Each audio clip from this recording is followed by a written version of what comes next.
Hello and welcome to another Out of Spec Reviews video. You join me just north of Oslo, Norway with the Volkswagen ID Buzz. And we are going for sort of a worst case 70 mile per hour highway range test. You see, I only had this Buzz for a couple days because we flew in just a little bit early before we go on an Arctic adventure in a Model 3 Performance. And I thought it'd be really fun to see just how far this thing goes on a charge. But it's just about freezing outside. It's a little damp. Thankfully, there's no wind. So I'm going to walk you through the testing procedures. And of course, let's not compare this 70 mile per hour range test to the ones that we'll test in the US. Because in America, we'll only get the long wheelbase version. That'll be kind of interesting. And this is sort of the worst range spec. It has the 77 kilowatt hour battery pack usable, same as ID4, charges at a peak of over 180 kilowatts. I saw about 175. I'll talk about all of that. We have the 21-inch wheels, and so not the range spec, but will be interesting to see. My question is, will this have enough range to do all the van life stuff people want to do? And so we'll talk about that question throughout the test today. But you join me in Dal, just off of the E6 here at the Ionity station. We're going to see how far this thing goes on a charge. To walk you through the testing procedures, we need to first start with the charging. I plugged this in at around 10% state of charge, and 20 minutes later, we're at 62%. Really not bad. It charges amazing, full speed up to about 25 or 30%, and then came off a little bit. So we saw a peak of 175 kilowatts, but the battery wasn't super toasty warm. That's why, of course, I always DC fast charge the cars to 100% for the range test. Now, the parking lot's a little damp, but the highway itself is actually dry, so we're not going to consider this a wet range test unless it starts raining or anything like that. We also do most of our range tests in Colorado at a little bit higher elevation, so I don't want to use this as a point of comparison, but really just to see what the ID Buzz will do in sort of a worst case scenario. Here we have a very monotone spec. I like it. It's certainly not as fun as ID Buzz can be. In the US, we'll only get the dual tone color. We also won't get this version of the ID Buzz. We probably will only get the long wheelbase and probably only with the big battery, at least at launch. My guess is close to 90 to 100 kilowatt hours usable. This one is 77 kilowatt hours usable. So it's built on MEB platform, very similar to ID4. This has not been rated by the EPA, and since we're doing this test in miles, I have no idea what to expect. I know it's certainly not going to go as far as ID4 does. And I have to say, I don't know if we've ever run an ID4 in our 70 mile per hour range test. I'm certainly going to do that as soon as I'm back to the US. We have 235 section tires here up front, 21-inch wheels, and I believe 240 or 265s in the rear. We should take a look and see if we can see 265s in the rear. The 20 and 21-inch wheel options on the ID Buzz are staggered, where the I want to say 18 and 19s are not, or maybe it's just the 18s that aren't. But yeah, I love this thing. Super cool, lots of personality, really has an adventurous spirit, looks amazing, but it's a brick. And so my guess is the efficiency, especially as we're near freezing temperatures, won't be so good. But that's what we're here to find out. So I'm charging it to 100% to warm up the battery pack. We're gonna jump right on the E6 right there. We're literally right next to the highway. We're gonna set it at 70 miles an hour GPS, run up and down of loops. We have about a 60-mile loop in each direction we can go. And the plan is to run it till it pretty much doesn't move, till it's out. And that's how we can know how far it goes on a charge.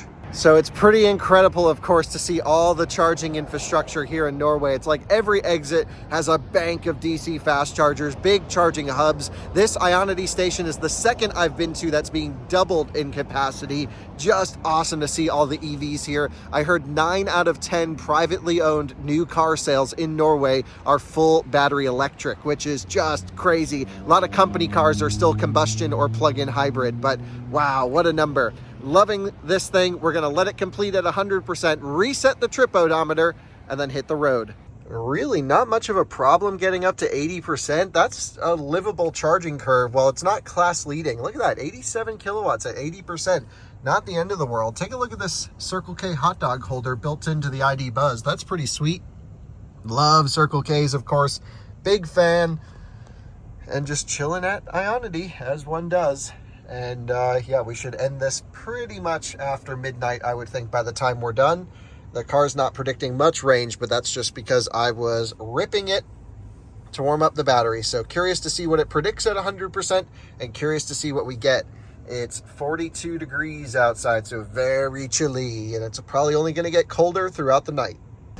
All right, it's time to get this thing ready to go. We're at 99%. Going to close the sliding doors. I believe it just kicked off at 100% state of charge. So let's turn climate control off as we get ready to get going.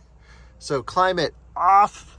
Very nice, 100%. The live stream's ready to go. There we go, completely full at 100%. I cannot believe how fast this thing top charges. It was doing 50 kilowatts at 95%. What a great charging curve. So that actually makes up for some low range, because a lot of cars have big range, but you can't charge the battery pack that high. And this you certainly can. So let's take a look at the details here. 10 to full was 49 minutes. Average power was 90 kilowatts, even going up to 100%. That is so impressive. Time to jump in, reset the trip odometer, and hit the road.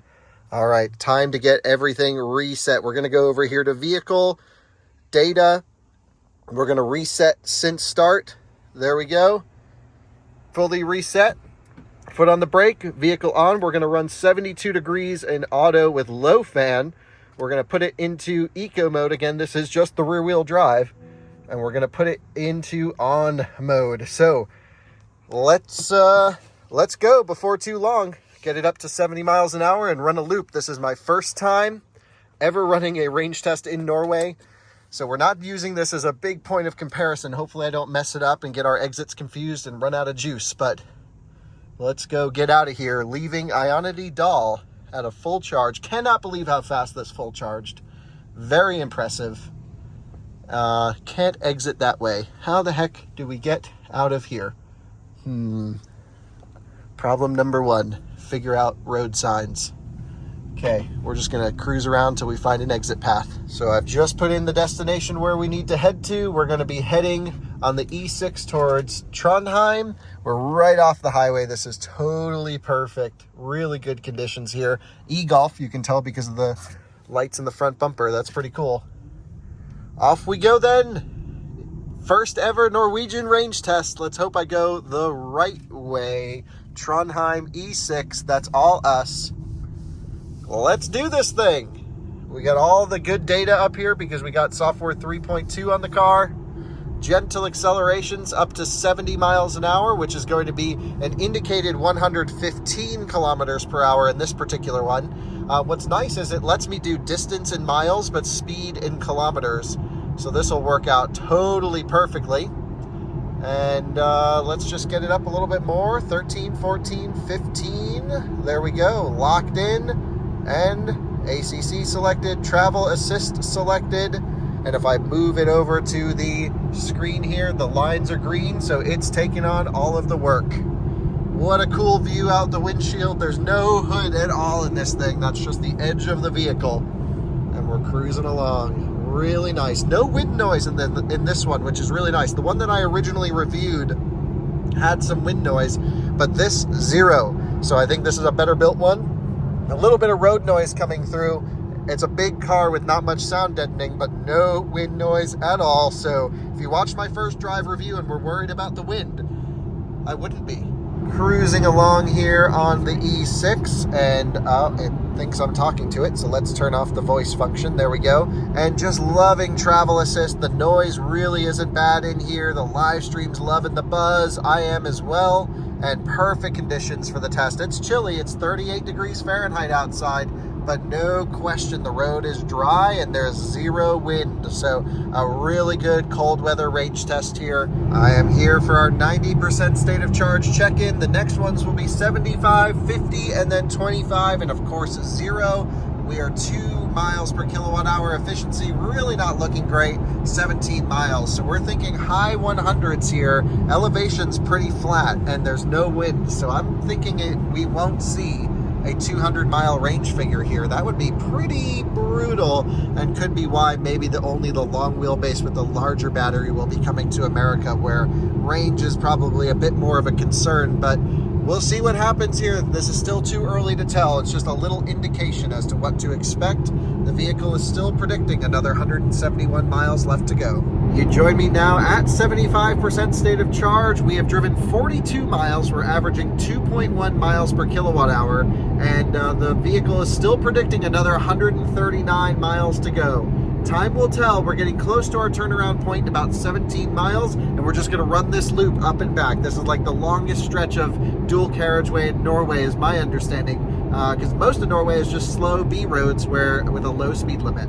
So this is where the road goes to a single lane, and our plan has been to turn around here. So that worked out perfectly. Just a small stretch that we have to drive slightly under 70, but then the rest of the way, honestly, we can just keep this thing pegged.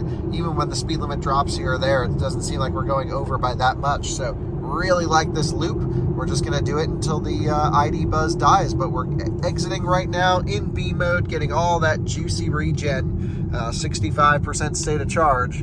I think this might be the only time we make it up this high. I don't think we'll be able to do it again. We will see, but unlikely. Let's continue off to the right, and we'll go under the highway, loop back on, and head the other way south. I'll update you when we hit 50% state of charge. Well, it's going from foggy to dry to, I don't know what's going on with the weather, but it's cold out, 35 degrees. We are at 50% state of charge. We've traveled 81 miles so far. We'll count it. And the van is predicting 88 miles left to go. The mighty Volkswagen ID Buzz. I kind of see why they've reserved the big battery for America, because I'm not sure this is going to be enough range, in my opinion. Now, granted, conditions aren't great, but not the best here. But it's still a big car, quite a brick going down the road.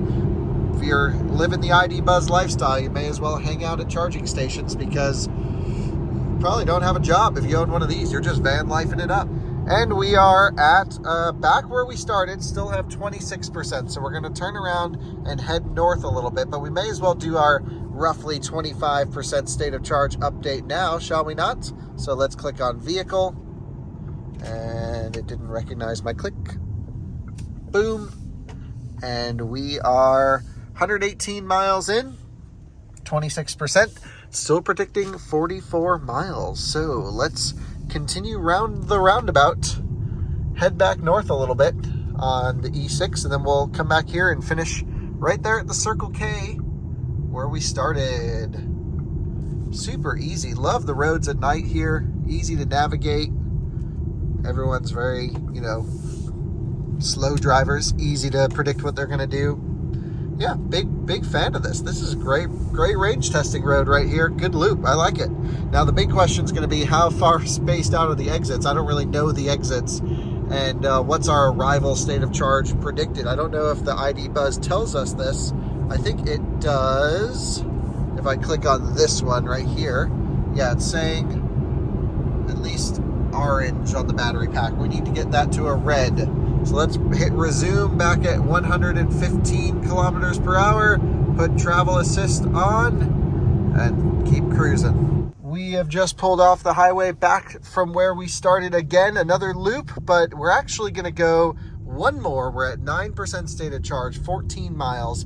It's about 5 miles north to the next exit. I think we can do 10 miles easily, and that should put us right at fumes pulling in here. And then, of course, I can run it down on side roads like I typically do, all the way out to 0. But let's head back north, keep it at 70 miles an hour. Good thing we checked and didn't go farther south, because it looks like there's some construction and the roads kind of backed up south of here. So we are accelerating here at 9% state of charge. You can see we do have some power limit, and but nothing major, no turtle mode or anything yet. Get it back up to 70 miles an hour. We're going to keep cruising along. Look at those matrix LED headlights doing their thing. Super cool. Just keeping that car in the dark. Really love that function. It's really nice. If you take a look over here, it shows a 2% arrival. So I think we chose this perfectly planned. Still cruising along at 70 miles an hour. And yeah, just loving it. The more time I spend in the Buzz, the more comfortable I get, the more I enjoy it. It's really a wonderful, wonderful machine, and still good performance down here at 8%. No problem maintaining highway speed using only half of the available power. So pretty good battery pack performance down low. And we have reached the final turnaround point. We're going to head back to where we started at 6% right now. You can see ID light indicating time to get off. It wants to get to a charger. Still using cabin heater, no problem. It's 36 degrees Fahrenheit, quite chilly out for sure. And yeah, let's loop around, jump back on the highway the other way. You can see here on the right the Nebenez supercharger. We've been there in a previous video before. That's the giant one with all the pull-through stalls. Just insane, just insane. And love to see the infrastructure here in Norway. It is so impressive. So let's keep it going. Last turnaround, next exit's the last one, and then we'll run it down on side roads. Super duper easy. And we have reached the final off-ramp, just kicked it off 70 miles an hour at 2% state of charge, perfectly timed with the exits. That is the 70 mile an hour number, but of course we're gonna run it all the way out and I'll give you the final figures, but 2.1 miles per kilowatt hour, ooh, not looking so good. Certainly should do better in warm weather, but I don't really think by that much, to be honest. So definitely a little rough there on the range. So let's go cruise around some back roads, run this thing out the next 3 miles, and then we'll get you a final number here in a minute. Cruising around some of these back roads, we've just tipped down to 1% state of charge. So I think what we're going to do is turn in here, make a quick U-turn, and then head over closer to the charger. And just to show you how amazing this thing turns, it's pretty crazy. But of course there's a curb, so I don't want to drive over it. But just an incredible turning radius, if I can put it in drive. There we go. And yep, awesome turning radius, love it. So 1% state of charge. Let's start making our way back over to the charger, and we can just drive around in circles until it feels like it's gonna die. It really stayed at 2% with 2 miles for multiple miles, but still even very good acceleration down here at 1%. No problem. We're not even using all the power, of course. No problem to get up to speed at all. This is the exit for the charger over here, but it's still showing 1 mile of range at 1%. So we're gonna do one loop around the little highway interchange here. Let's just hope we don't run out. And I gotta say, there's still power on tap. I mean, I don't know if this thing just pulls an e-tron and just shuts off like a lot of German cars do. Taycan's the same way, gives power until it's off. I guess that's what I should be expecting. I don't think I've ever run an ID4 out. Wow, this 3 Series almost just crashed in front of us. What the heck? Just, I don't know if he understeered or missed his turn or what just happened. Perhaps we should do another loop just to see what's going on with that guy. So that's where we're supposed to go. Let's do one more loop and just see if that dude is okay or totally screwed, because that was pretty wild. Yeah, don't know. He must have just gotten confused about which way he's supposed to go. But we're just sitting here doing loops in Norway. Never thought I'd be doing this. Pretty funny. One more for good measure. Why not? And then we'll pull into the charger after this one. And now pulling back into the charging station. We have 0 miles of range indicated, so I feel pretty good about running it all the way out. I don't think we're close to a major mileage. This one says car wash this way. I think that's what Bilvask means. We don't need a car wash. We need a charging station. Yeah, but I don't think we're near a major milestone. So I think that 0 miles of range is pretty good. We got an idea of how this thing will go. It's running a little bit low on juice. Definitely a little bit more limited acceleration than we had last time. We'll pull into the same charger we just used right there, number 7.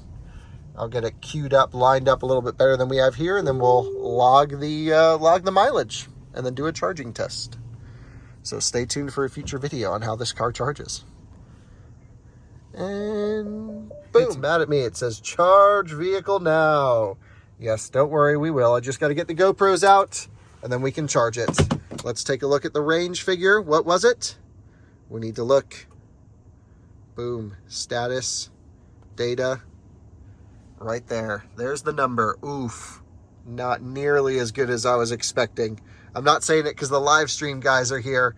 They're going to have to wait for the full video, even though they stuck with me. But too many people leak the data, so I'm not going to say. But that's the number. Yikes. Oof.